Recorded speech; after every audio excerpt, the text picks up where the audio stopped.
AutoplayShow, ThumbnailsShow, CaptionsLast, SlideNext, Slide for more than 2 decades, it was one of the most dependable sites on the summer concert calendar. And now the band's Warped Tour has bid farewell to Detroit for good, hitting Meadow Brook Amphitheatre on Friday as the punk and alternative rock festival moves into its final 2 weeks. A generation-spanning crowd filled the rolling hills and fields of the Rochester Hills site, where Warped served up nearly 70 bands on a musically upbeat day that came with a sad and sentimental undercurrent. It was a lineup where Fest veterans, Simple Plan, Bowling for Soup, Less Than Jake, played alongside the sort of up-and-comers Warped has long helped to break.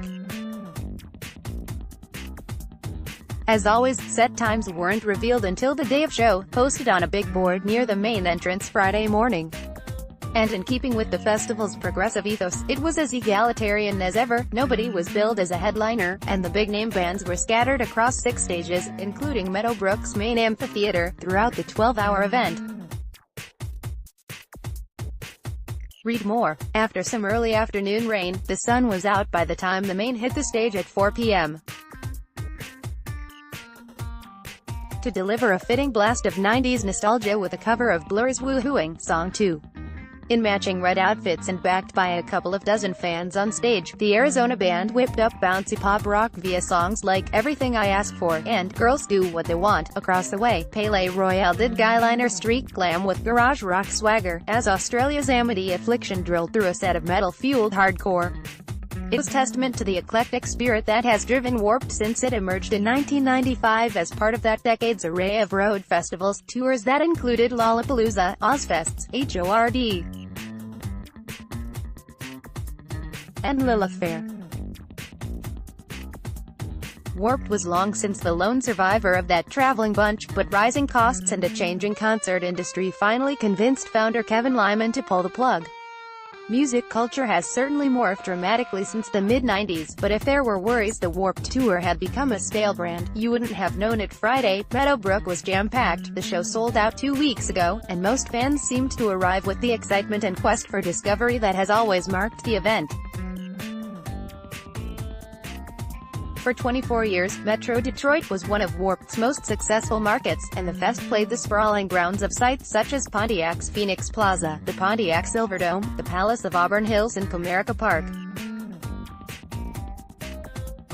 Friday was the first time at the smaller-scale Meadow Brook, whose lush feel and grass fields gave it a big edge on the hard pavement of those prior stops. For 26-year-old Claire Kuhn, who grew up in Rochester Hills and now lives in Manhattan, it was a bittersweet day. She'd attended her first Warped Fest at 14, and this year's denouement was sad news. "I cried every time I heard that," she said. "I knew my final Warped tour needed to be in Detroit," said Kuhn. "For the price of a rental car and a $50 ticket, I feel like I got a bargain to relive my childhood, standing in the Meadow Brook Pavilion just after We the Kings."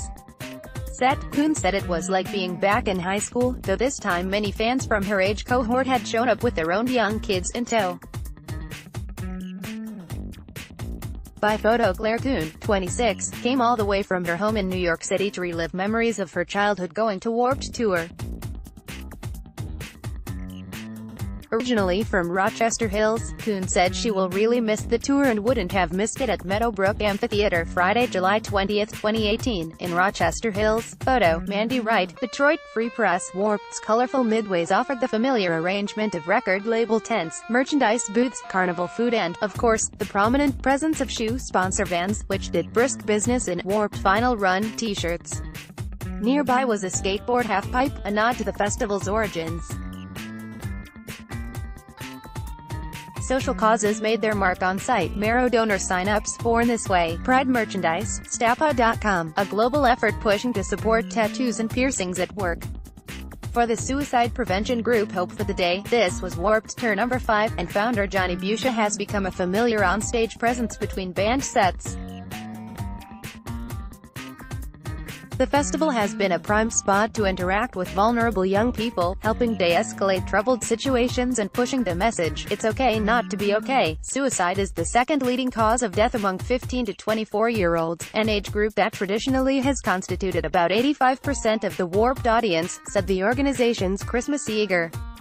"The Warped partnership has been incredible," Eager said Friday, "and the festival's demise is a real challenge for us." As perfectly delightful weather settled over Meadow Brook late Friday afternoon, the music kept coming, a blast of the brisk sets that have been the Warped Tour's hallmark. On one stage roared the muscular, tattooed metalcore of Every Time I Die. Nearby was the breezy, corn-spiced ska-punk of Real Big Fish.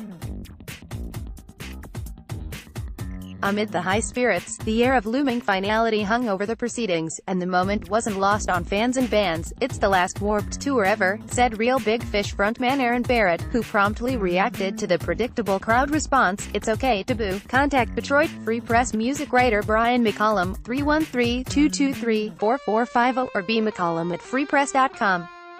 Read or share this story, https://on.freep.com/2jd82k5.